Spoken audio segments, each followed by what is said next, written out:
भाग 3 अनुच्छेद 12 से अनुच्छेद 35 तक मौलिक अधिकार। अधिकार को 3 बड़े वर्गों में रखने पर अधिकार।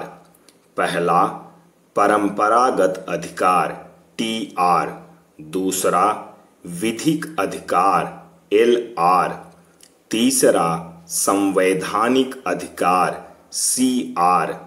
सरदार वल्लभ भाई पटेल की अध्यक्षता में मौलिक अधिकारों पर एक समिति बनाई गई, जिसकी उप समिति की अध्यक्षता आचार्य JB कृपलानी ने की थी। मौलिक अधिकारों के प्रावधान का निर्धारण और निर्माण किया। संविधान सभा में सबसे अधिक चर्चा और विचार विमर्श इसी प्रावधान पर किया गया। संसदीय संविधान निर्माण के सत्र में ये सर्वाधिक विचार विमर्श किए जाने वाला प्रावधान है।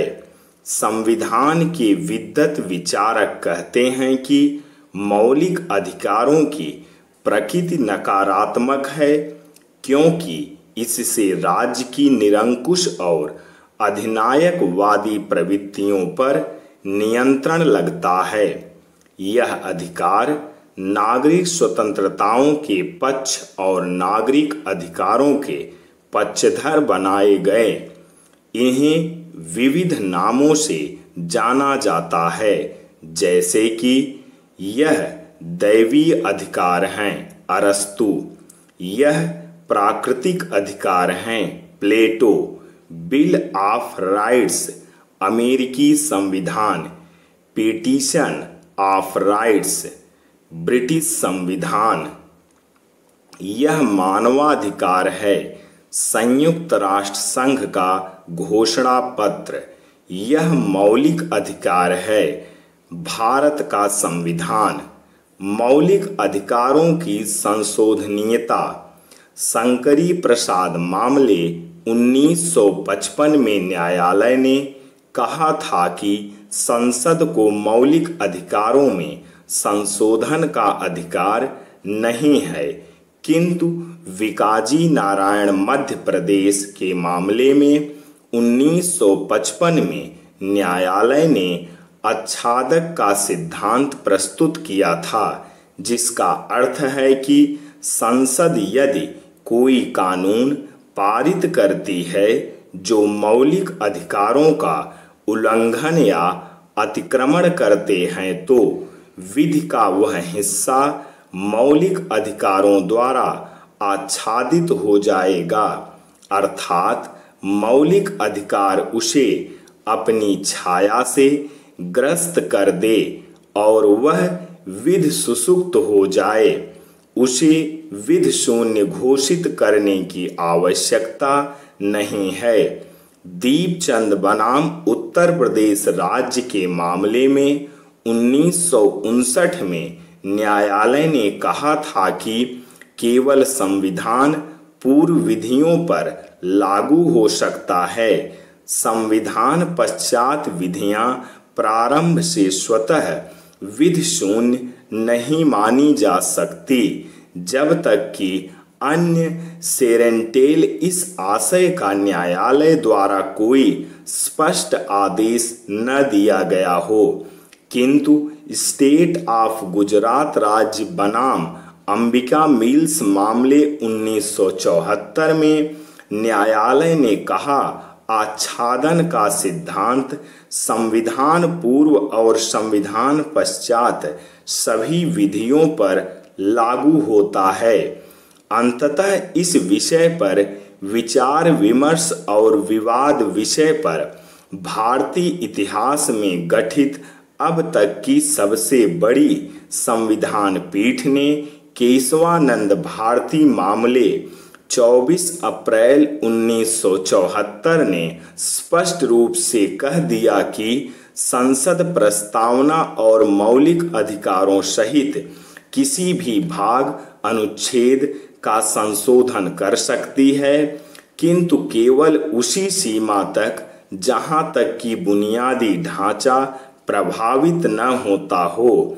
अतः मौलिक अधिकारों को सनैह सनैह संशोधित किया गया तथा संपत्ति का मौलिक अधिकार को अनुच्छेद 300A के अंतर्गत एक सामान्य विधिक अधिकार के रूप में स्थानांतरित कर दिया गया, जिसके लिए निम्नवत संशोधन पारित किए गए। प्रथम संशोधन, चतुर्थ संशोधन, 16वां संशोधन, 25वां संशोधन तथा अंततः 44वां संशोधन 1978। परिणामतः 1 मई 1979 से संपत्ति का मौलिक अधिकार मात्र एक विधिक अधिकार के रूप में शेष रह गया है। विद्यार्थियों, ऐसी ही वीडियो पाने के लिए हमारे चैनल को सब्सक्राइब करना ना भूलें। मैं वेदभूषण तिवारी आप लोगों के समक्ष एक से बढ़कर एक वीडियो पेश करता हूं। खासकर IAS, PCS, RORO, UP police, इन सब में GS या CSAT के जितने पार्ट होते हैं उनको मैं बारी बारी से आपके समक्ष पेश करता हूं। तो आइए आगे देखते हैं। मौलिक अधिकारों का वर्गीकरण अनुच्छेद 14 से अनुच्छेद 35। इसका वर्गीकरण अनुच्छेद 14 से 32 में किया जा सकता है, जबकि अनुच्छेद 12, 13, 33, 34, 35 मौलिक अधिकारों से जुड़े अन्य प्रावधानों से संबंधित है, जैसे कि अनुच्छेद 12। इसमें राज्य की परिभाषा दी गई है, जिसके विरुद्ध ये अधिकार दिए गए हैं। राज्य के श्रेणी के अंतर्गत निम्नलिखित आते हैं। पहला, संघ सरकार। दूसरा, राज्य सरकार। तीसरा, स्थानीय सरकार। चौथा, विधि द्वारा स्थापित प्राधिकारी। विश्व कप मामले 2004 में न्यायालय ने राज्य की परिधि और परिभाषा का विस्तार किया, जिसमें उसने कहा कि BCCI राज्य नहीं है, क्योंकि सरकार के आदेश या अधिनियम से संस्थापित नहीं है, किंतु वह विधिक व्यक्ति है तथा कोई भी जिसके ऊपर वाद संस्तुतित कर सकता है, जो वाद स्वयं संस्तुतित कर सकता है तथा जिसके नाम पर संपत्ति का क्रय विक्रय या अर्जन किया जा सकता है, वह विधिक व्यक्ति है। यदि ऐसा विधिक व्यक्ति विधि द्वारा स्थापित है तो वह राज्य की परिधि में आएगा और उसे विधि द्वारा स्थापित प्राधिकारी माना जाएगा, जैसे कि LIC, रेलवे, दिल्ली मेट्रो, अर्ध न्यायिक संस्थाएं, बैंक्स इत्यादि। अनुच्छेद 13 में कहा गया है कि यदि कोई विधि मौलिक अधिकारों के विरुद्ध पारित होती है तो वह स्वतः विधि के असंगत हो जाएगी, जिसे विधि की असंगति का सिद्धांत कहते हैं, जो विधि के आच्छादन का एक अन्य प्रामाणिक एवं रूप है। अनुच्छेद 14 से 32 मौलिक अधिकार 6 श्रेणियों में वर्गीकृत किए गए हैं। पहला, समानता या समता का अधिकार, अनुच्छेद 14 से 18 तक। दूसरा, स्वतंत्रता का अधिकार, अनुच्छेद 19 से 22 तक। तीसरा, शोषण के विरुद्ध अधिकार, अनुच्छेद 23 और 24 में। चौथा, धार्मिक स्वतंत्रता का अधिकार, अनुच्छेद 25 से 28 तक। पांचवा, सांस्कृतिक एवं शिक्षा संबंधित अधिकार, अनुच्छेद 29 और 30 में। छठा, संवैधानिक उपचारों का अधिकार। अनुच्छेद 32 में पहला, समानता का अधिकार। कानून की नज़र में सभी लोग समान हैं। इसका मतलब है कि सभी लोगों को देश का कानून बराबर सुरक्षा प्रदान करेगा। इसका अधिकार में यह भी कहा गया है कि धर्म, जात या लिंग के आधार पर किसी भी नागरिक के साथ भेदभाव नहीं किया जा सकता। खेल के मैदान, होटल, दुकान इत्यादि सार्वजनिक स्थानों पर सभी को बराबर पहुंच का अधिकार होगा। रोजगार के मामले में राज्य किसी के साथ भेदभाव नहीं कर सकता, लेकिन इसके कुछ अपवाद भी हैं। छुआछूत की प्रथा का भी उन्मूलन कर दिया गया है। दूसरा, स्वतंत्रता का अधिकार।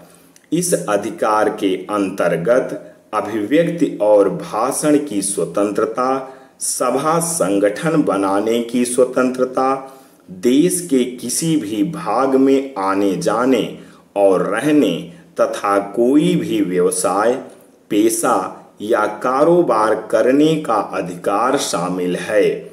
तीसरा, शोषण के विरुद्ध अधिकार।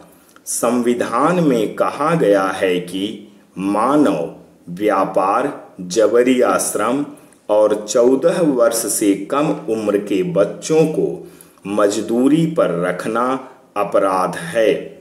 चौथा, धार्मिक स्वतंत्रता का अधिकार।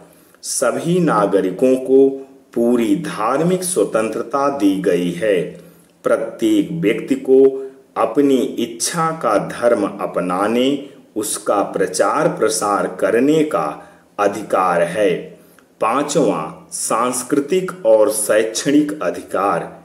संविधान में कहा गया है कि धार्मिक या भाषाई सभी अल्पसंख्यक समुदाय अपनी संस्कृति की रक्षा और विकास के लिए अपने अपने शैक्षणिक संस्थान खोल सकते हैं।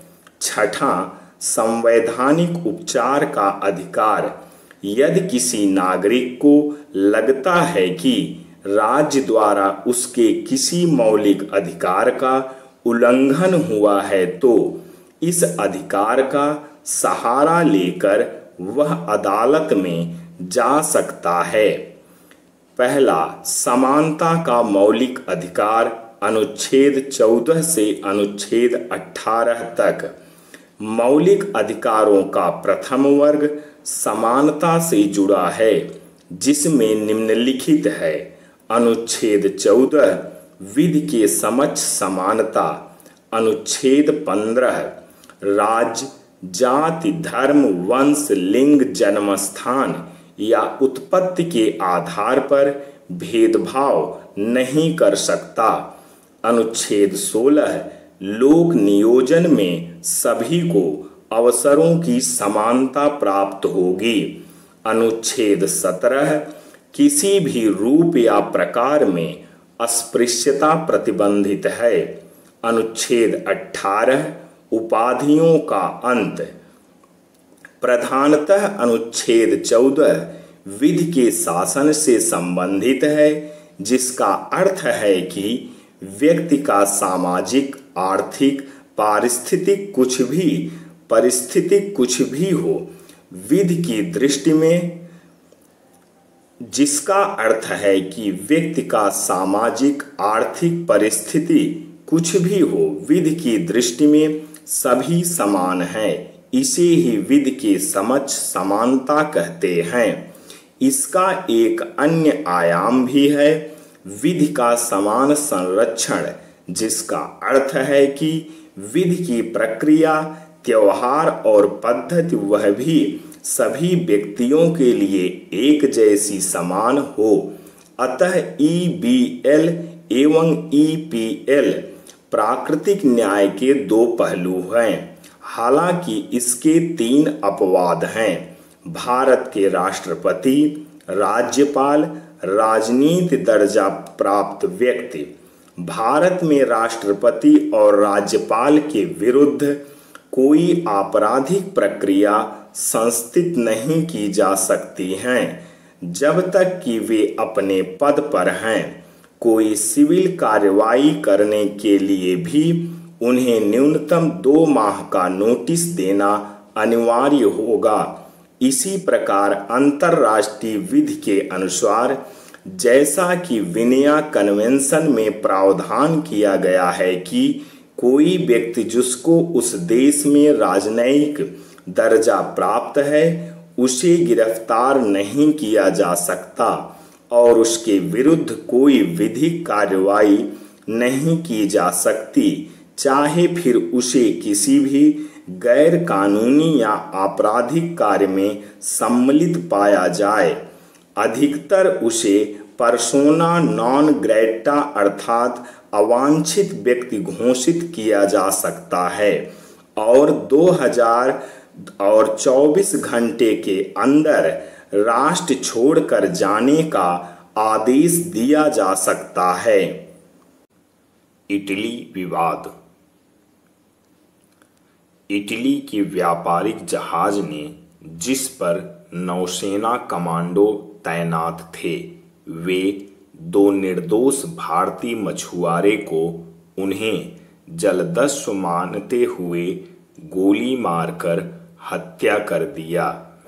एनरिक लेक्सिया नाम के इस जहाज को भारतीय नौसेना के द्वारा रोका गया तथा दोनों कमांडों को भारतीय कानून के अंतर्गत गिरफ्तार कर लिया गया तथा भारतीय दंड संहिता की धारा 302 के गैर इरादतन हत्या का आरोपी बनाया गया। वर्ष 2013 के प्रारंभ में उन्होंने सर्वोच्च न्यायालय में यह आवेदन किया कि उन्हें पैरोल पर इटली जाने दिया जाए ताकि वो वहां आम चुनाव में अपना मतदान कर सकें। भारत में इटली के राजदूत ने सर्वोच्च न्यायालय के समक्ष स्वयं हस्ताक्षरित एक शपथ पत्र दाखिल किया जिसमें उन्होंने यह प्रतिबद्धता दिखाई कि कमांडोज न्यायालय द्वारा निर्धारित तिथि तक अवश्य वापस लौट आएंगे। हालांकि उनके इटली पहुंचने पर परिस्थितियां बदल गईं और इटली की सरकार ने उन्हें भारत भेजने पर मना कर दिया। वियना कन्वेंशन के अनुसार ऐसे अमानत में कयानत पर इटली के राजदूत के विरुद्ध कोई कानूनी कार्रवाई नहीं की जा सकती थी। न्यायालय ने कहा, चूंकि स्वयं राजदूत ने शपथ पत्र पर हस्ताक्षर किए, अतः स्वयं उन्होंने सर्वोच्च न्यायालय की संप्रभुता को स्वीकार करते हुए विधिक प्रक्रिया शुरू कर दी। अतः वियना कन्वेंशन में प्राप्त न्यायिक उन्मुक्ति का उन्होंने आत्मसमर्पण कर दिया है। अतः राजदूत के विरुद्ध विधिक कार्रवाई हुई, जिसके बाद इटली की सरकार इन 2 नौसेना कमांडो को भारत भेजने के लिए विवश हो गया। इस प्रकार वियना कन्वेंशन की पवित्रता भी बनी रही और भारतीय विधि की संप्रभुता इटली पर प्रभावी हो गई। पद्म अलंकरण विवाद। स्वतंत्रता के बाद भारत सरकार ने 1954 में देश के सर्वोच्च नागरिक अलंकरणों की स्थापना की, जिन्हें पद्म पुरस्कार कहते हैं। इसमें निम्नलिखित सम्मिलित हैं: ए. भारत रत्न, बी. पद्म विभूषण, सी. पद्म भूषण, डी. पद्मश्री। 1977 में जब जनता पार्टी की सरकार बनी तब उसने पद्म अलंकरणों को स्थगित कर दिया, क्योंकि उस समय तक यह पुरस्कार अत्यधिक विवादास्पद हो चुके थे। ऐसे आरोप थे कि राजनीतिक आधारों पर प्रदान किए जाते हैं और इनका दुरुपयोग होता है। 1980 में श्रीमती इंदिरा गांधी सत्ता में लौटी, तब उन्होंने पुनः पद्म अलंकरण प्रारंभ कर दिए। 1994 में सर्वोच्च न्यायालय में एक लोकहित याचिका दायर की गई। बालाजी राघवन बनाम भारत संघ, इसमें यह कहा गया था कि पद्म अलंकरण समानता के मौलिक अधिकार का उल्लंघन है, क्योंकि अनुच्छेद 18 का अतिक्रमण करते हैं, जिसमें उपाधियों के अंत घोषित किया गया है। अतः न सिर्फ इनका राजनीतिक दुरुपयोग होता है, बल्कि यह विवादास्पद भी हैं और असंवैधानिक भी हैं। अतः पद्म पुरस्कारों को बंद कर देना चाहिए। न्यायालय ने 1996 में यह निर्णय दिया कि अनुच्छेद 18 ब्रिटिश द्वारा भेदभाव परख कर उपाधियों को प्रतिबंधित करता है। उदाहरण के लिए OBE नाइटहुड, खान बहादुर, साहब बहादुर इत्यादि। शैक्षणिक और सैन्य उपाधियां विधिक हैं और व्यक्ति के नाम के साथ इनका प्रयोग किया जा सकता है। उदाहरण के लिए सैन्य उपाधियां कैप्टन, कर्नल, विंग कमांडर इत्यादि। शैक्षणिक उपाधियां डॉक्टर, आचार्य, शास्त्री, आलिम इत्यादि। पद्मालंकरण सम्मान है, उपाधि नहीं। अतः अनुच्छेद 18 यह समानता के मौलिक अधिकार का उल्लंघन नहीं करती। सरकार को यह अधिकार है कि वह भारत के नागरिकों की ओर से उत्कृष्टता प्राप्त व्यक्तियों का सम्मान कर सकती है। अतः पद्म पुरस्कार जारी रखे जा सकते हैं। चूंकि यह उपाधि नहीं है, इसे प्राप्तकर्ता के नाम के प्रत्यय या उपसर्ग के रूप में प्रयुक्त नहीं किया जा सकता।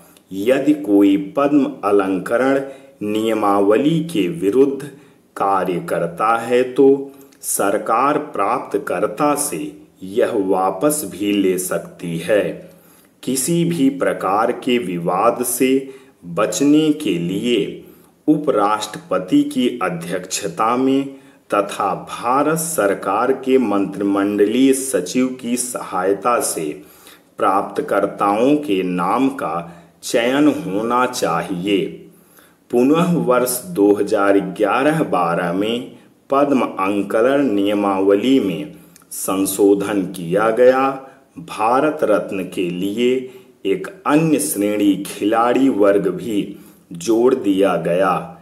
ख्याति प्राप्त खिलाड़ियों को भी भारत रत्न दिया जा सके, जैसे कि माना जाता है कि हॉकी के जादूगर ध्यानचंद तथा क्रिकेट के खिलाड़ी मास्टर ब्लास्टर सचिन तेंदुलकर इस पुरस्कार के लिए गंभीरता पूर्वक विचाराधीन हैं। आरक्षण बनाम समानता का अधिकार। OBC, other backward classes, SC scheduled caste, ST schedule tribe, SC जातियां 1221, 1221, ST जातियां 654, OBC जातियां हर राज्य का अलग अलग। आज़ादी के समय घोषित किया गया आरक्षण, SC 15%, ST 7.5%, टोटल 22.5%। अतः आज़ादी के समय टोटल 22.5% आरक्षण और मात्र 10 वर्ष के लिए घोषित किया गया था।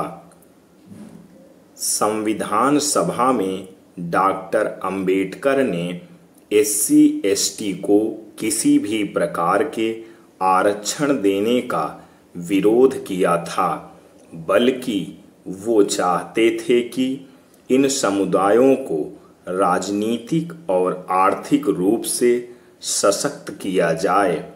चर्चा के दौरान इस पर सहमति बनी कि समाज के वंचित वर्ग को सरकारी सेवाओं में आरक्षण प्रदान किया जाए, क्योंकि सरकारी सेवाओं में और प्रशासनिक पदों पर उनको मिलने वाला आरक्षण सामाजिक और आर्थिक रूप से उनकी स्थिति सुदृढ़ करेगा तथा 1950 में 10 वर्षों के लिए अर्थात 1960 तक संघ की सेवाओं में निम्नलिखित आरक्षण प्रदान किया गया।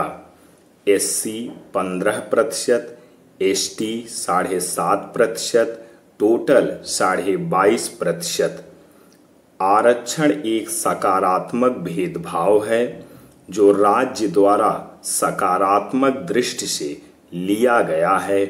यह समानता के मौलिक अधिकारों के विरुद्ध नहीं है और न ही यह अनुच्छेद 14, 15 और 16 का उल्लंघन करता है, क्योंकि केवल समान लोगों के साथ समान व्यवहार हो सकता था और असमान के साथ समान व्यवहार नहीं हो सकता। असमान व्यक्तियों को न सिर्फ असमान व्यवहार करना चाहिए, बल्कि उनके साथ असमान व्यवस्था अपनानी चाहिए। सेंट स्टीफन कॉलेज बनाम दिल्ली विश्वविद्यालय 1992 में न्यायालय ने कहा कि असमान लोगों को असमान व्यवहार प्राप्त करने का अधिकार है।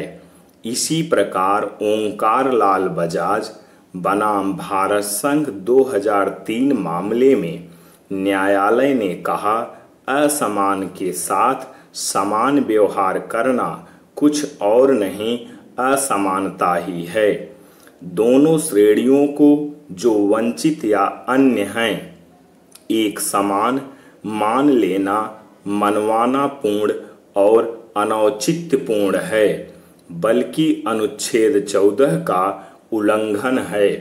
जहाँ तक अनुच्छेद 14 और समानता के मौलिक अधिकार का प्रश्न है, ये बहुत सकारात्मक सोच है। अवैधता में कोई समानता का दावा नहीं कर सकता।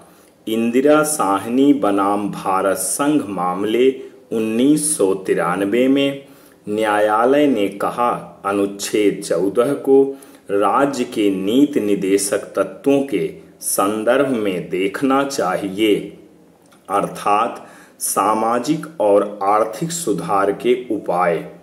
पुनः आंध्र प्रदेश सरकार बनाम महर्षि पब्लिशर 2003 मामले में न्यायालय ने स्पष्ट रूप से वर्णित किया कि अनुच्छेद 14 उन व्यक्तियों को समान व्यवहार का अधिकार देती है जो समान रूप से स्थित हैं। अतः अनुच्छेद 14 और समानता के व्यवहार का स्रोत सर्वप्रथम अमेरिकन और आयरिश संविधान में मिश्रित किया गया था। यह कहा जा सकता है कि भारतीय संविधान की प्रस्तावना परिस्थिति और अवसर की समानता की उद्घोषणा करती है। यह अनुच्छेद और मौलिक अधिकारों का यह वर्ग इसी सिद्धांत को प्रभाव देता है। दूसरे शब्दों में समानता की मांग भारत के स्वाधीनता संग्राम से जुड़ी हुई है। भारतीय वे अधिकार और विशेषाधिकार प्राप्त करना चाहते थे जो ब्रिटिश शासकों द्वारा व्यवहार में भारत में लाए जाते थे, और नागरिक अधिकारों के प्रति उनकी इच्छा भारतीय राष्ट्रवादी कांग्रेस की स्थापना 1885 में स्पष्ट हो जाती है।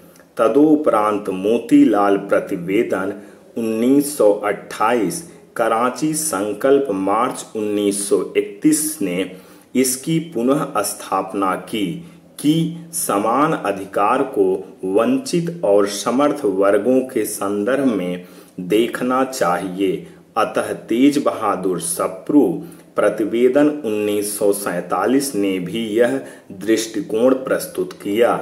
अतः 1950 में SC/ST को समानता के मौलिक अधिकार का संरक्षण एवं सुदृढ़ीकरण प्राप्त करने के लिए आरक्षण प्रदान किया गया। सुदृढ़ीकरण प्राप्त करने के लिए आरक्षण प्रदान किया गया। OBC आरक्षण। विद्यार्थियों, ऐसी ही वीडियो पाने के लिए हमारे चैनल को सब्सक्राइब कर लीजिए। मैं वेदभूषण तिवारी आप लोगों के लिए GS और CSET के सभी पार्ट बारी बारी से पेश करूंगा और सभी हैंड राइटिंग नोट्स होंगे जो आपके एग्जाम के लिए अति आवश्यक हैं। OBC आरक्षण। SC/ST आरक्षण पर कोई विवाद और द्वंद्व नहीं था और यह समाज के सभी वर्गों को स्वीकार भी हो गया। अनुच्छेद 15 में यह व्यवस्था की गई कि SC/ST के अतिरिक्त OBC को भी आरक्षण दिया जा सकता है, जिसके लिए केवल 2 आधार हैं। अनुच्छेद 15 के चौथे खंड में यह व्यवस्था की गई कि SC/ST के अतिरिक्त OBC को भी आरक्षण दिया जा सकता है, जिसके लिए केवल 2 आधार है। पहला सामाजिक पिछड़ापन, दूसरा शैक्षणिक पिछड़ापन। OBC की पहचान करने के लिए और उनके लिए मानक निर्धारण करने हेतु पंडित नेहरू सरकार ने 1953 में काका कालेकर आयोग बनाया, जिसे OBC पर गठित पहला आयोग माना जाता है। 1955 में इसने अपना प्रतिवेदन प्रस्तुत किया। इसे तत्काल अस्वीकृत कर दिया गया क्योंकि इसमें एकमात्र जाति को ही OBC को आधार बनाया गया।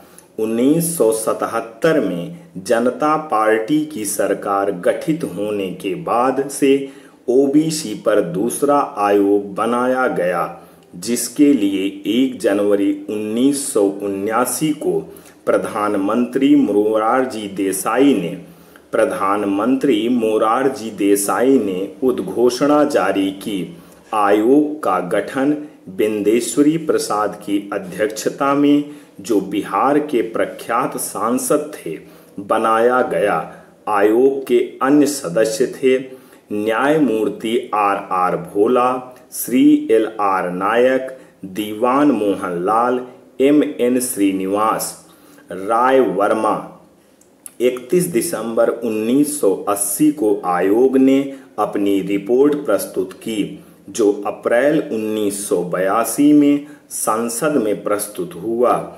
इसे पुनः अस्वीकृत कर दिया गया क्योंकि इसमें भी 3743 जातियों को OBC एकमात्र जाति के आधार पर घोषित कर दिया।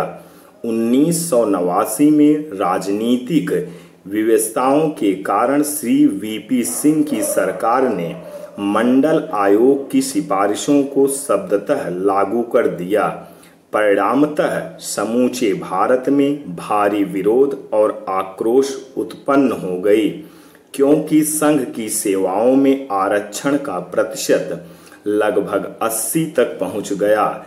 इंदिरा साहनी बनाम भारत संघ मामले 1993 में सर्वोच्च न्यायालय की 9 न्यायाधीशों की पीठ ने, जिसे मंडल आयोग निर्णय कहते हैं, कहा कि आरक्षण की नीति अपने आप में संविधान विरुद्ध नहीं है और न ही ये समानता के अधिकार का उल्लंघन है, बल्कि यह उसे सुदृढ़ करने का संयंत्र है। ओबीसी को भी आरक्षण दिया जा सकता है, लेकिन आरक्षण की कुल मांग 50% से अधिक नहीं होनी चाहिए, जैसे कि एक पूर्ववर्ती निर्णय में 1963 में ही तय किया जा चुका था। ओबीसी के लिए जात एक आधार हो सकती है, एकमात्र आधार नहीं। अतः भारत सरकार को ओबीसी पर तीसरे आयोग का गठन करना चाहिए ताकि ओबीसी की पहचान करने के लिए मानक और सिद्धांत तय किए जा सके। तृतीय पिछड़ा वर्ग आयोग। न्यायालय आदेश के अनुपालन में न्यायमूर्ति RL प्रसाद की अध्यक्षता में जो पटना उच्च न्यायालय के सेवानिवृत्त न्यायाधीश थे, 1993 में ओबीसी पर तीसरा आयोग बनाया। आयोग क्रीमलेयर के सिद्धांत का प्रतिपादन किया और यह कहा कि ओबीसी को निम्न में आरक्षण नहीं देना चाहिए: सशस्त्र सेनाएं, नागरिक विमानन, वरिष्ठ शोध और अनुसंधान के पद, प्रोन्नत के पद, वे जो क्रीमलेयर में हैं। विद्यार्थियों, ऐसी ही वीडियो पाने के लिए हमारा चैनल सब्सक्राइब कर लीजिए। मैं वेदभूषण तिवारी आप लोगों के लिए एक से बढ़कर एक वीडियो पेश करता हूं, चाहे वो मोटिवेशनल हो, जीएस के सभी पार्ट हों, सीसेट के सभी पार्ट हों, ऑल एग्ज़ाम के लिए हैंड राइटिंग नोट्स मैं आप लोगों के सामने वीडियो के रूप में पेश करता हूं। और इसकी PDF प्राप्त करने के लिए वेद सर ऑफिशियल को ज्वाइन कर लीजिए। क्रीमलेयर का सिद्धांत। क्रीमलेयर शब्द का प्रयोग A.N. सत्यनाटन आयोग तमिलनाडु 1971 ने सर्वप्रथम किया था, जब न्यायमूर्ति प्रसाद आयोग ने कार्य करना शुरू किया तो इसमें राम जानकी नंदन समिति 1993 एक अध्ययन स्वरूप किया ताकि ओबीसी आरक्षण से जुड़े प्रावधान किए जा सकें। नंदन समिति ने ओबीसी के लिए क्रीमलेयर का सिद्धांत अपनाने की सिफारिश की, जिसे प्रसाद आयोग ने स्वीकार कर लिया। अतः ओबीसी श्रेणी के अंतर्गत वे व्यक्ति समूह आते हैं जिन्हें आरक्षण का लाभ दे नहीं है और इसमें निम्नलिखित सम्मिलित हैं। पहला, संवैधानिक पदाधिकारियों की संतानें जैसे राष्ट्रपति, राज्यपाल, सर्वोच्च एवं उच्च न्यायालय के न्यायाधीश। दूसरा, प्रथम एवं द्वितीय श्रेणी के सरकारी राजपत्रित अधिकारियों की संतानें। तीसरा, सशस्त्र सेनाओं एवं अर्धसैनिक बलों में कर्नल तथा अन्य वरिष्ठ अधिकारियों की संतानें। चौथा, लोक उद्यमों में अ और ब श्रेणियों के अधिकारियों की संतानें। पांचवा, वे व्यक्ति जो रुपये 6 लाख या अधिक पर प्रतिवर्ष आयकर देते हों, 2012। छठा, वे व्यक्ति जो रुपये 10 लाख या अधिक पर प्रतिवर्ष संपत्ति कर देते हों, 2012। सातवां, पेशेवर योग्यता प्राप्त व्यक्ति जो निम्नलिखित उपर्युक्त श्रेणियों में आते हैं, जैसे डॉक्टर, इंजीनियर, वकील, चार्टर्ड अकाउंटेंट, परामर्शदाता इत्यादि।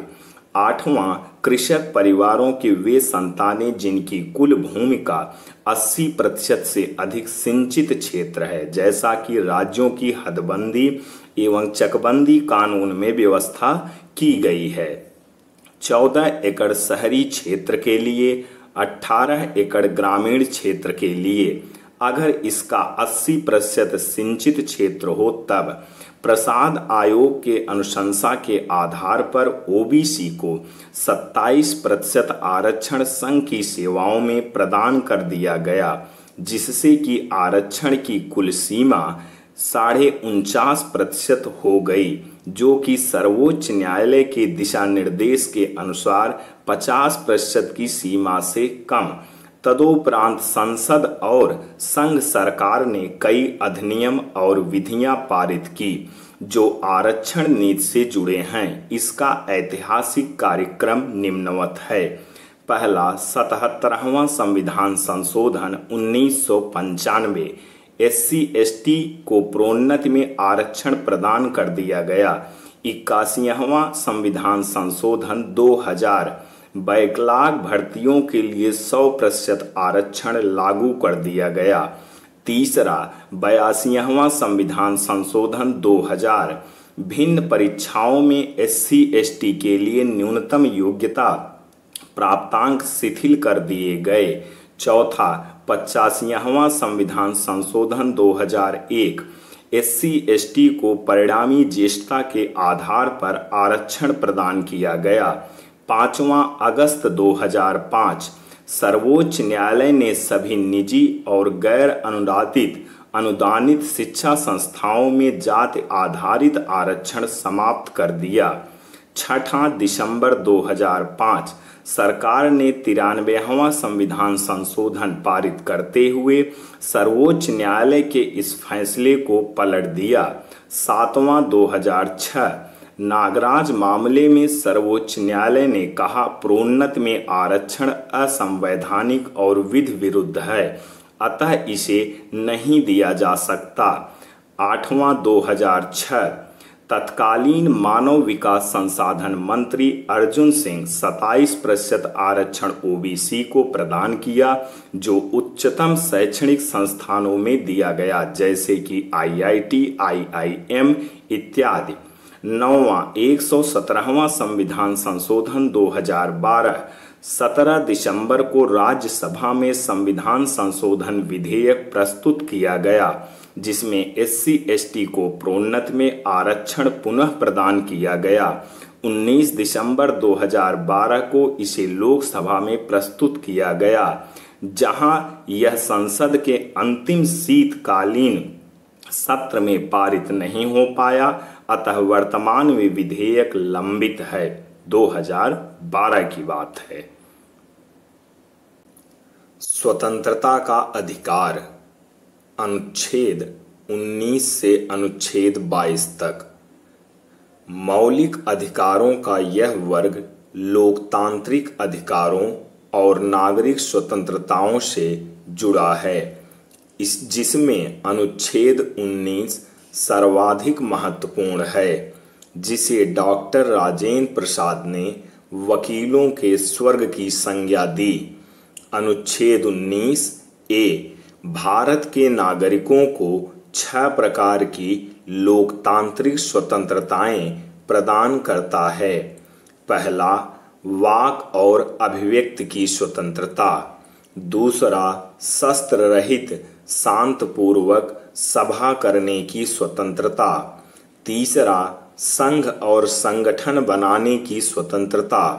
चौथा, भारत में कहीं भी आवागमन की स्वतंत्रता। 5वां, देश के किसी भी भाग में रहने और आवासित होने की स्वतंत्रता। 6वां, जीविकोपार्जन के किसी भी माध्यम को अपनाने की स्वतंत्रता। हालांकि ये स्वतंत्रताएं पूर्ण, परम या सर्वोच्च नहीं हैं। अनुच्छेद 19 धारा 2 में इसकी सीमाएं दी गई हैं। 16 संविधान संशोधन 1975 के अनुसार इन स्वतंत्रताओं पर निम्नलिखित आधारों पर युक्त और न्यायोचित प्रलंबन किया जा सकता है। पहला, देश की संप्रभुता। दूसरा, क्षेत्रीय अखंडता एवं सुरक्षा। तीसरा, विधि व्यवस्था का अनुरक्षण। चौथा, सांप्रदायिक सौहार्द का संरक्षण। 5वां, अपराध के लिए दुष्प्रेरण। 6वां, नैतिकता एवं शिष्टाचार। 7वां, मानहानि। 8वां, न्यायिक अवमान। बैंडेड क्वीन डायरेक्टर शेखर कपूर। निर्णय में न्यायालय ने कहा कि कला की प्रस्तुतियां, प्रदर्शन चाहे वह सिनेमा हो, साहित्य या कला, का कोई अन्य माध्यम उसे अवश्य ही संबंधित पृष्ठभूमि और वातावरण से जुड़ा होना चाहिए ताकि वह यथार्थ के अधिकाधिक निकट हो सके। अतः न्यायालय ने इस फिल्म के प्रदर्शन से रोक लगाने से मना कर दिया और यह कहा कि इससे न सिर्फ अनुच्छेद 19 के मौलिक अधिकार का उल्लंघन होता है बल्कि यह वाक और अभिव्यक्ति की स्वतंत्रता के विरुद्ध है।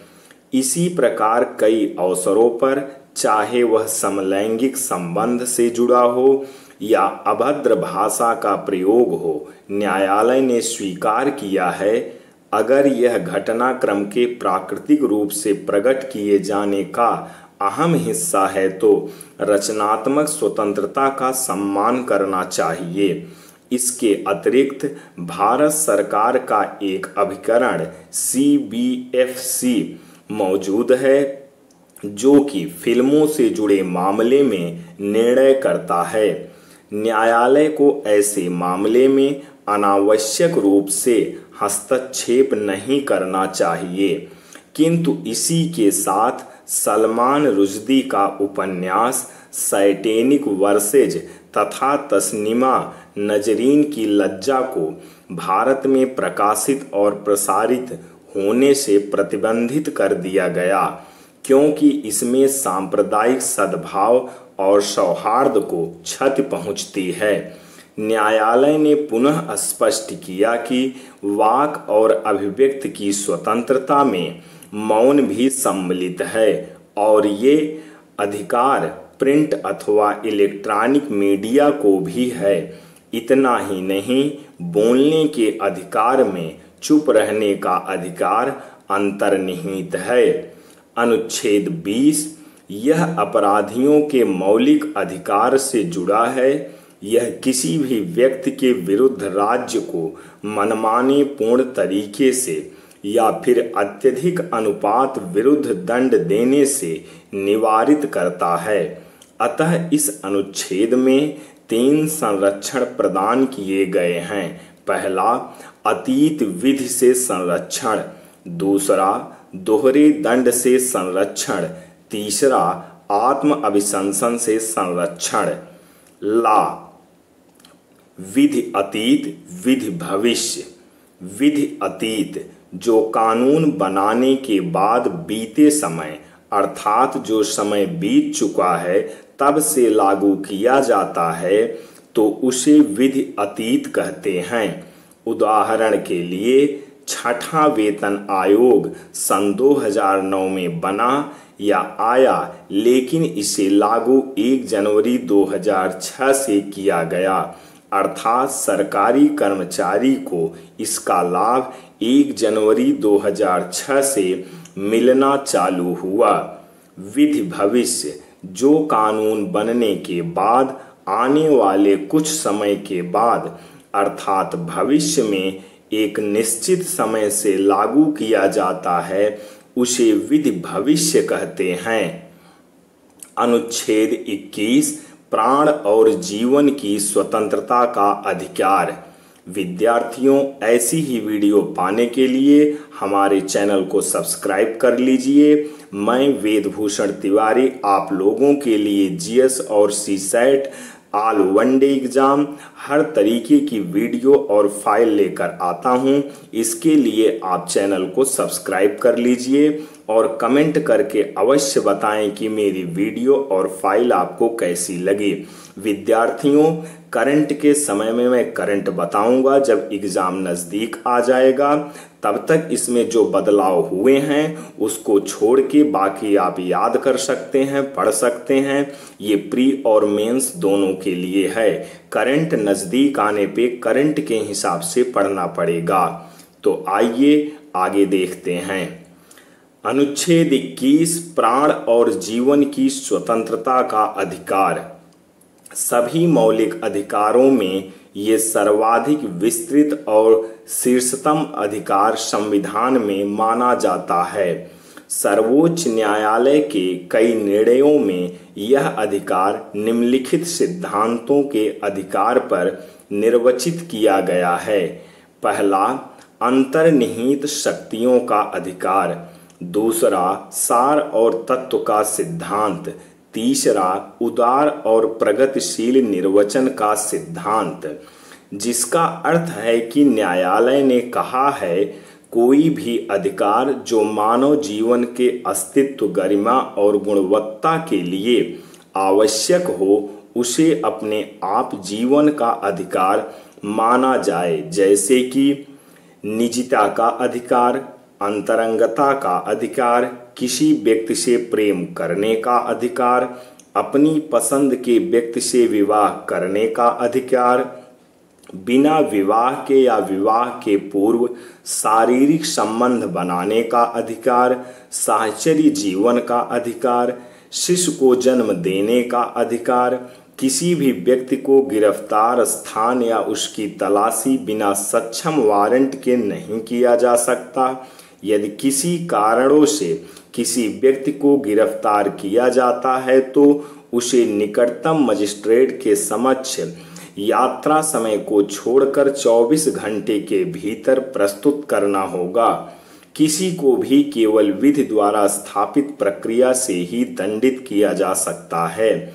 मृत्यु दंड केवल न्यायालय द्वारा ही दिया जा सकता है। ऑनर किलिंग या खाप पंचायतों द्वारा दिया गया दंड अवैध है। किसी को भी पासपोर्ट तथा अन्य सरकारी अभिलेख बिना विधिक एवं पर्याप्त कारण से देने को मना नहीं किया जा सकता है।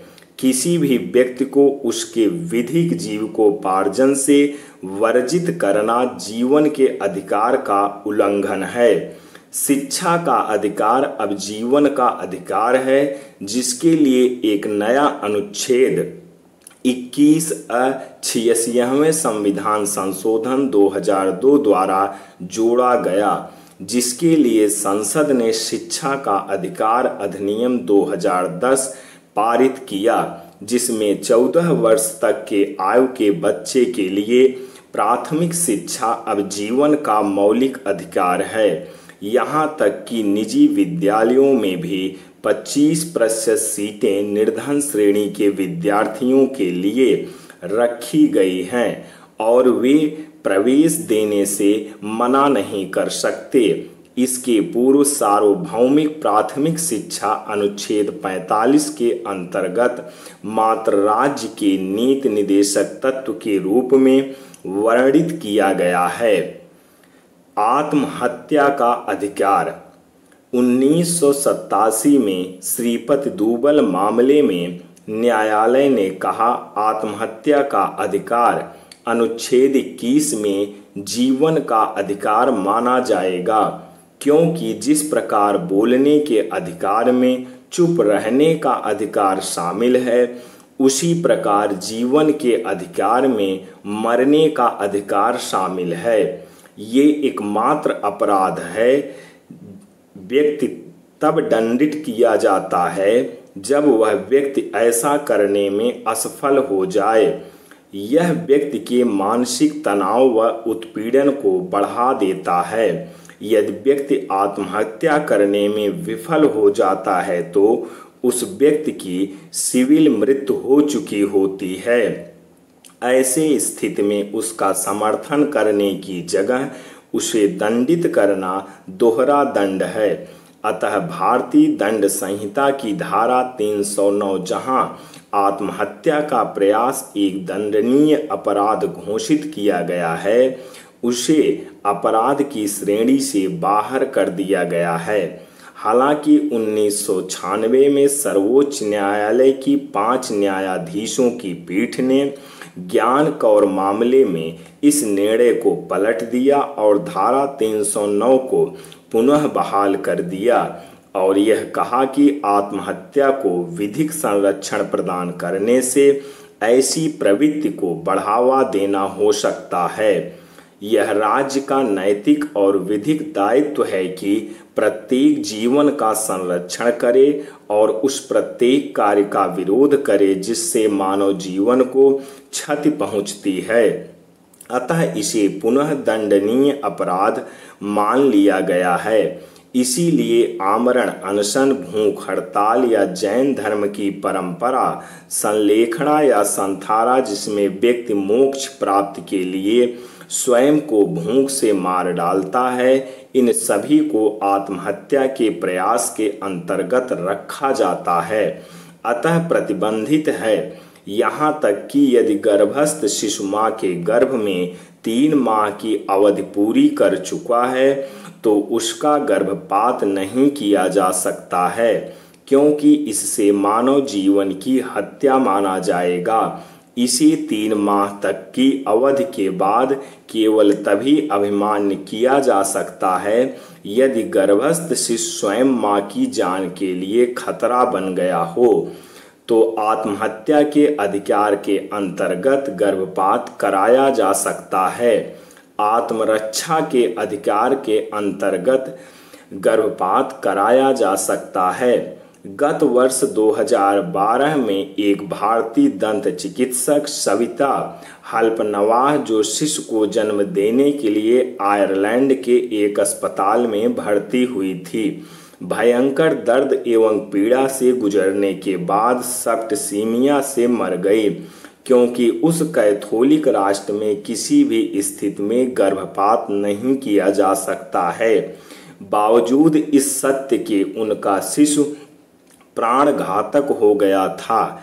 ऐसे अनेकों प्रार्थना के बावजूद उन्हें बचाया नहीं जा सका। समूचे विश्व में इससे आक्रोश पनपा, विशेषकर भारत में, तथा डबलिन की सरकार पर इसका दबाव बनाया गया। परिणामतः आयरिश प्रधानमंत्री ने गर्भपात के लिए ऐसा कानून बनाने की घोषणा की। 6 जुलाई 2013 को आयरलैंड की विधायिका में यह कानून प्रस्ताव रखा गया तो सभी पादरी, चर्च और कैथोलिक समर्थक डबलिन की सड़कों पर जमा होकर इस कानून का विरोध करने लगे। उनका कहना है कि यह केवल अधार्मिक एवं अमानवीय ही नहीं है, बल्कि यह जीवन के अधिकार के भी विरुद्ध है जो अजन्मे शिशु को प्राप्त है, तथा ऐसी विधि दुरुपयोग की जाने लगेंगी और क्षुद्र आधारों पर गर्भपात करने की एक मनोवृत्ति बढ़ेगी। इस मामले का समाधान होना शेष है। यूथेनेसिया या मर्सी किलिंग, दया मृत्यु। अनुच्छेद 21 के अंतर्गत यह बड़े विवाद की चर्चा बनी है कि यूथेनेसिया प्रदान किया जाए कि नहीं। 1984 में हॉलैंड विश्व का ऐसा प्रथम देश है जहां यूथेनेसिया को विधिक मान्यता प्रदान की गई। तदोपरांत तथा उत्तरी अमेरिका के कई देशों में यूथेनेसिया का प्रावधान किया गया है। 1935 में यूके में एक लोकप्रिय जन आंदोलन हुआ जिसे सम्मान सहित मृत्यु आंदोलन कहते हैं। इस आंदोलन के समर्थकों ने यह मांग किया कि यह प्रत्येक मानव का जन्मसिद्ध अधिकार है कि उसका अंतिम संस्कार प्रतिष्ठा और सम्मान के साथ हो और उसे सम्मान सहित मृत्यु प्राप्त हो। अतः वे व्यक्ति जो प्राणांतक रूप से रुग्ण है तथा असह पीड़ा का शिकार हैं और उनके जीवन बचने की कोई आशा नहीं है, उन्हें अवश्य ही पीड़ा रहित शांतिपूर्वक मृत्यु प्रदान कर देना चाहिए, जिसे यूथेनेसिया या दया मृत्यु कहते हैं। भारत में एक सामाजिक कार्यकर्ता पिंकी वीरानी ने सर्वोच्च न्यायालय में यह याचिका दायर की कि यूथेनेसिया को जीवन का अधिकार घोषित किया जाए तथा अरुणा शानबाग को यह प्रदान किया जाए जिन्हें पीड़ा रहित शांतिपूर्वक मरने का अधिकार है।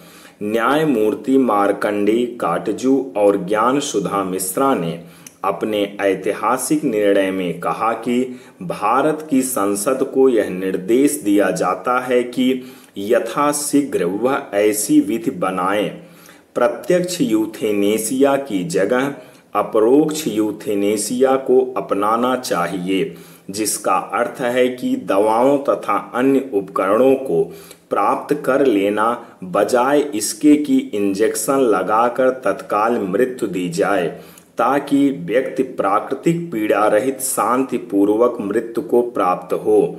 सम्मान सहित मृत्यु का अधिकार निश्चित रूप से जीवन के अधिकार में अंतर्निहित है, किंतु वर्तमान में भारत में ऐसी कोई विधि नहीं है। अरुणा शानबाग को यूथेनेसिया नहीं प्रदान किया जा सकता। ऐसे व्यक्तियों का संरक्षण करने और इसके दुरुपयोग को रोकने के लिए न्यायालय ने निम्नवत प्रक्रिया तय कर दी।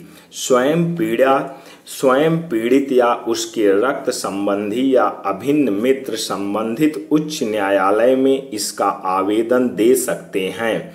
उच्च न्यायालय के न्यायाधीश विशेषज्ञों का एक समूह गठित करे, एक मनोचिकित्सक, एक न्यूरोसर्जन तथा एक वरिष्ठ फिजिशियन।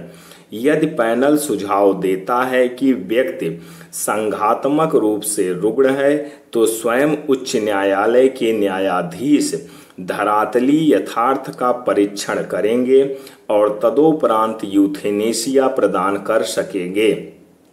अरुणा शानबाग मामले में पिंकी वीरानी तृतीय पक्षकार जो उपर्युक्त श्रेणी में नहीं आती, अतः न्यायालय ने वीरानी की याचिका खारिज कर दी।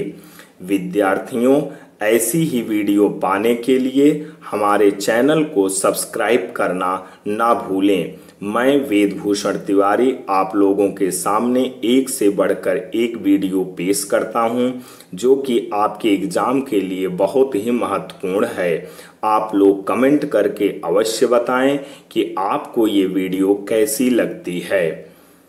वेश्यावृत्ति बनाम GLBT एवं जीवन का अधिकार। G gay homosexuality, L lesbian, B bisexual, T transgender. पहली बार 2006 में एक प्रतिष्ठित NGO जो उत्तर भारत में काम करता है, नाज फाउंडेशन, जो HIV पॉजिटिव पीड़ितों और वेश्यावृत्ति अधिकारों के लिए कार्य कर रहा है, ने दिल्ली उच्च न्यायालय में यह याचिका दायर की वेश्यावृत्ति को भारत में विधिक मान्यता दी जाए, समलैंगिक संबंधों को अपराध की श्रेणी से बाहर कर दिया जाए, क्योंकि भारत की दंड संहिता 377 यह दंडनीय अपराध एवं प्रतिबंधित है। नाज फाउंडेशन ने तर्क दिया कि ये संविधान में प्रदत्त अनुच्छेद 21 प्राण एवं जीवन के अधिकार का उल्लंघन है। यह अनुच्छेद 14 का अतिक्रमण है, अर्थात विधि का शासन, जिसका अर्थ है विधि के समक्ष समता एवं विधि के समान संरक्षण। यह अनुच्छेद 15 का अतिक्रमण है, अर्थात राज्य लिंग के आधार पर भेदभाव नहीं कर सकता। यह अनुच्छेद 19 का अतिक्रमण है, अर्थात वाक एवं अभिव्यक्ति की स्वतंत्रता। चूंकि प्रेम एवं शारीरिक संबंध अभिव्यक्ति का ही एक प्रकार है, अतः समान लिंगियों को इस अधिकार से प्रतिबंधित एवं वंचित नहीं किया जा सकता है। यूरोप तथा अमेरिका के कई देशों में जहां वेश्यावृत्ति और समलैंगिक संबंधों को मान्यता दी गई है, सेक्स कार्य करने वालों की दशाएं बेहतर हुई हैं। स्वच्छता और स्वास्थ्य की दशाएं बहुत बेहतर हुई हैं।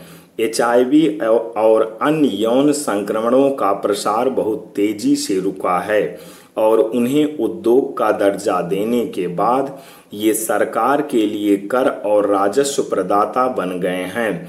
न्यायालय ने इन तर्कों को स्वीकार किया और धारा 377 को अवैध घोषित कर दिया तथा समलैंगिक संबंधों को अपराध की श्रेणी से बाहर कर दिया, किंतु वेश्यावृत्ति को अनुमति प्रदान नहीं किया, क्योंकि यह जीवन का अधिकार नहीं है बल्कि महिलाओं का शोषण है, जो इस पेशे में व्यावसायिक व अन्य कारणों से जबरदस्ती भी ली जाती हैं। वे स्वयं अपनी इच्छा से ऐसा अप्रतिष्ठित व्यवसाय एवं पेशा नहीं अपनाना चाहते हैं। हालांकि न्यायालय ने सरकार को आदेश दिया समलैंगिकता को दंडनीय अपराध की श्रेणी से बाहर करते हुए जीवन का अधिकार घोषित कर दिया जाए। मामला अभी भी सर्वोच्च न्यायालय के विचाराधीन है। अनुच्छेद 22 के अनुसार गिरफ्तारी दो प्रकार की होती है। गिरफ्तारी दंडात्मक निरोध विधि द्वारा, निवारक निरोध विधि द्वारा। निवारक निरोध विधि द्वारा जैसे मिशा, टाडा, पोटा, रासुका आदि। अनुच्छेद 22 में निवारक निरोध का प्रावधान है, जिसका अर्थ है कि यदि किसी आशंका या अंदेशा हो कि कोई व्यक्ति अथवा समूह विधि व्यवस्था को क्षति पहुंचा सकता है अथवा सामाजिक शांति और सुरक्षा को खतरा पहुंचा सकता है, तो पुलिस एवं जिला प्रशासन उस व्यक्ति को ऐसा करने से पहले ही गिरफ्तार कर सकते हैं।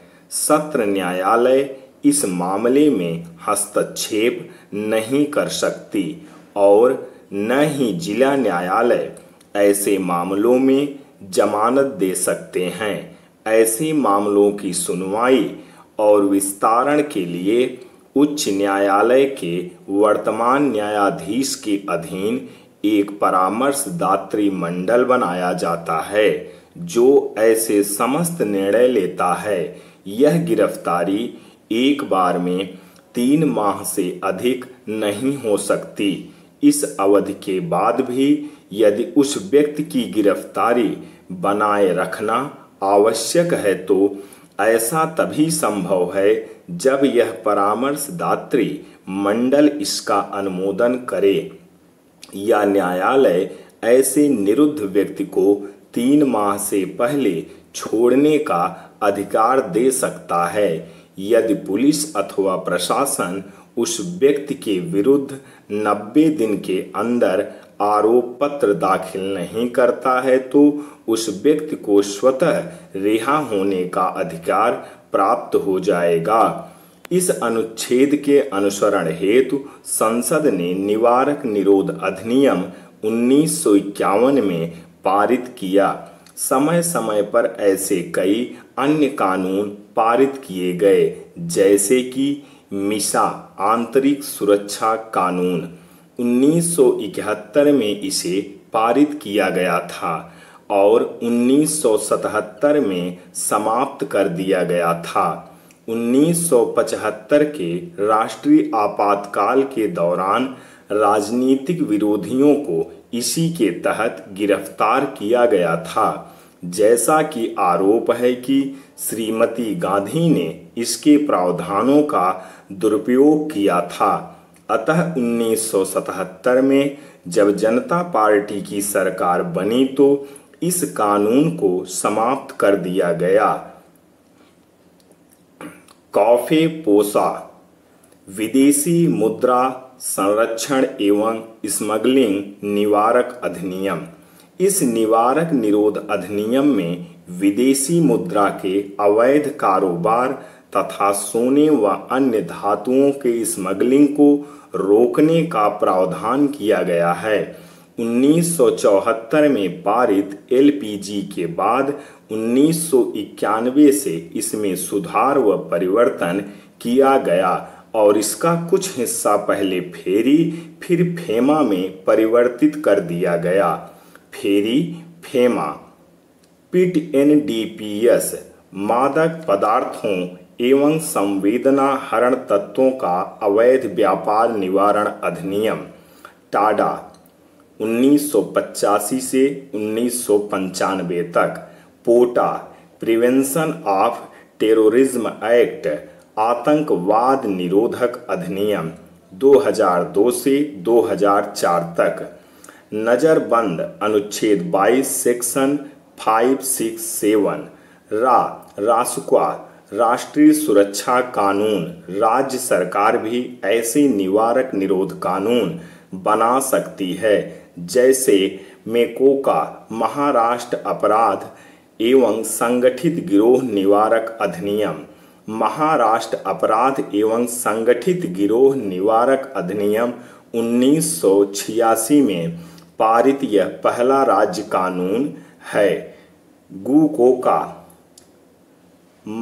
मेकोका प्रारूप पर गुजरात सरकार ने गुजकोका पारित किया, जिसे वहां की राज्यपाल श्रीमती कमला बेनिवास आरक्षित करके रोक दिया और इसे संघ के विचारक भेज दिया है।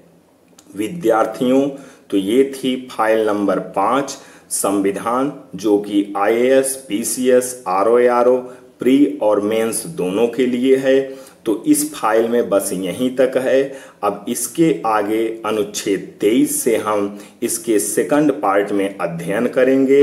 इस फाइल में इसके आगे बहुत महत्वपूर्ण थॉट्स लिखे गए हैं। तो आइए हम इसके कुछ थॉट्स को देखते हैं।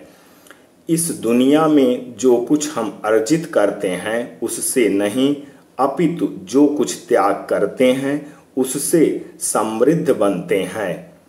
इसके बाद भी थॉट्स ही लिखा गया है।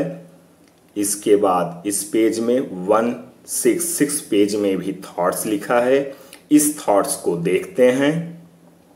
यदि आप ईमानदारी से किसी कार्य को करते हैं तो आधी सफलता पहले ही प्राप्त कर लेते हैं।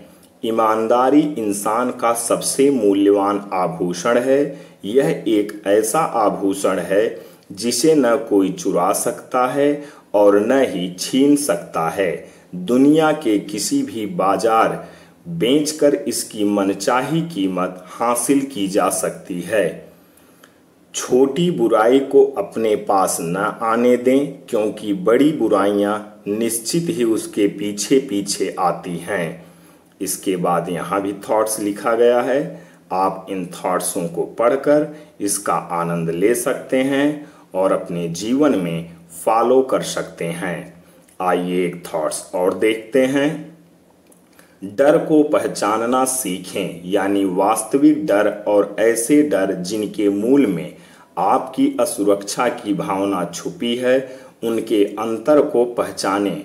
अपनी असुरक्षा से जुड़े डरों को समझना यह संकेत है कि अब उनसे आगे बढ़ने का समय है। जो चीज़ें आपको डराती हैं उनसे दूर नहीं भागें, उस ओर कदम बढ़ाएं।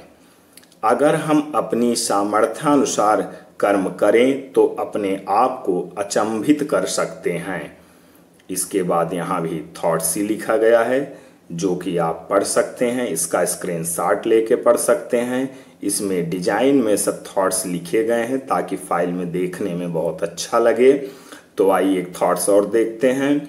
जो करना है, जो बनना है, केवल उसी पर अपना सारा ध्यान टिकाएं। उसे टालने के लिए बहाना न सोचें। अपने को थका हारा या परास्त मत समझिए। अपने को अभागा और बदकिस्मत मत मानिए। दिमाग से यह विचार निकाल दीजिए कि आपकी पराजय हो सकती है या भाग्य आपके खिलाफ है। तो इसमें भी नीचे थॉट्स लिखे गए हैं। इस फाइल में बहुत सारे थॉट्स लिखे गए हैं जो कि आपके लिए बहुत ही महत्वपूर्ण है। आइए एक और देखते हैं। परिस्थितियों और आलस की वजह से हम बदलाव नहीं कर पाते, जबकि असल में अगर बदलाव के लिए हम प्रयत्न करें तब बदलाव अपने आप मौके ढूंढता है। समय देने से धन मिल जाता है, धन देने से समय नहीं मिलता। इसके बाद भी थॉट्स ही लिखे गए हैं जो कि आप पढ़ सकते हैं और पढ़कर इसका आनंद ले सकते हैं। इसके बाद 170 पेज की शुरुआत होती है। इसमें भी थॉट्स ही लिखे गए हैं। हमारी खुशी का स्रोत हमारे ही भीतर है, यह दूसरों के प्रति संवेदना से पनपता है। इसके बाद भी थॉट्स ही लिखे गए हैं और बहुत अच्छे अच्छे थॉट्स हैं। इसको आप पढ़ सकते हैं और इसमें से बहुत सी ऐसी चीज़ें हैं जो आप जीवन में फॉलो करेंगे तो आपके जीवन में बहुत बड़ा बदलाव आ जाएगा। एक अजीब सी दौड़ है यह, जिंदगी जीत जाओ तो कई अपने पीछे छूट जाते हैं और हार जाओ तो अपने ही पीछे छोड़ जाते हैं। तो इसी तरीके से आगे भी थॉट्स लिखा गया है। ये बहुत ही इम्पॉर्टेंट थॉट्स हैं जो कि स्टूडेंट भी पढ़ सकते हैं और इसे कोई भी पढ़ सकता है। अपनी गलती को स्वीकार करना झाड़ू लगाने के समान है, जैसे वह गंदे धरातल को साफ कर देती है। बुद्धिमान कार्य करने से पहले सोचते हैं और मूर्ख करने के बाद। डर मुझे भी लगा फासला देखकर, पर मैं बढ़ता गया रास्ता देखकर। खुद ब खुद मेरे नज़दीक आती गई मेरी मंजिल मेरा हौसला देखकर।